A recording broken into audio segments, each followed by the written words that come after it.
मुसलमान होकर सिखों की तरफ से जंग लड़ी। एक समय की बात है, जो सच्चे पातशाह श्री गुरु गोविंद सिंह जी महाराज पांवटा साहिब के तख्त पर विराजमान थे।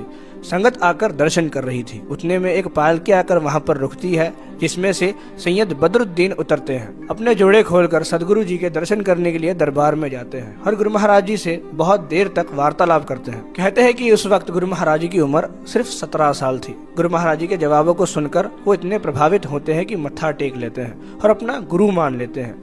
उस दरबार में जितने भी लोग होते हैं और सैयद साहब के साथ जितने भी लोग आते हैं, सब लोग ये चीज को देखकर बहुत हैरान होते हैं। ये और कोई नहीं बल्कि पीर बुद्धू शाह जी है, जो हजरत मोहम्मद साहिब के बेटी फातिमा के पीढ़ी से हैं। कहते हैं कि इस्लाम धर्म में सैयद परिवार को बहुत मान दिया जाता है। यहाँ तक कि जब पीर बुद्धू शाह जी दिल्ली जाया करते थे तो औरंगजेब अपने जूते उतार कर उनको इस्तकबाल करता था। उन सैयद साहब जी ने गुरु महाराज जी को अपना गुरु बना लिया और कई बार दर्शन करने आया करते थे। जिन सिपाहियों को औरंगजेब ने अपनी फौज से निकाल दिया था, वो सारी फौज पीर बुद्धू शाह जी के पास आई और कहने लगी कि किसी ऐसी फौज में हमें भर्ती कीजिए जो औरंगजेब से नहीं डरते। पीर बुद्धू शाह जी ने बेनती की और गुरु महाराज जी के फौज में भर्ती करवा दिया।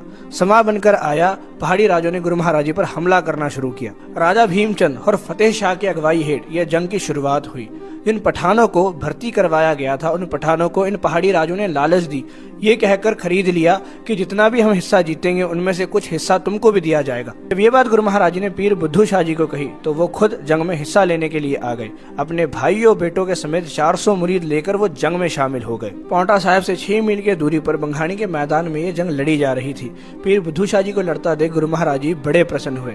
गुरु महाराज जी कहते हैं, युद्ध की बात बुरी सबते, मतलब लड़ाई का अंजाम बुरा ही होता है। वैसा ही हुआ। पीर बुद्धू शाह जी के 2 भाई और 2 बेटे शहीद हो गए। कुछ दिन बाद जब पीर बुद्धू शाह जी रवाना हो रहे थे तो गुरु महाराज जी ने कहा कि हम आपसे बहुत खुश हुए हैं, बताइए आपको क्या चाहिए। पीर बुद्धू शाह जी ने कहा कि महाराज, आपका दिया सब कुछ है, पर अगर आपने जिस कंगे से कंगा किया है, अगर वो कंगा मिल जाता तो बहुत अच्छा होता। गुरु महाराज जी ने कहा कि आप बहुत महंगी दात मांग रहे हो, पर गुरु महाराज जी ने खुश होकर पीर बुद्धू शाह जी को एक कंगा, एक परना और एक कृपान भेंट की। कहा जाता है कि वही कंगा और केस तख्त श्री केसगढ़ साहिब अनंतपुर में सुशोभित है। एक मुसलमान होकर गुरु साहब जी का साथ देने के लिए पीर बुद्धू शाह जी को बहुत दर्दनाक सजा दी गई। आखिर में इतना ही कहना चाहूंगा कि सिखों के दुश्मन कोई मुसलमान या कोई हिंदू नहीं होते। जो भी इंसान किसी दूसरे पर जुल्म करता है, वही एक सिख का दुश्मन है।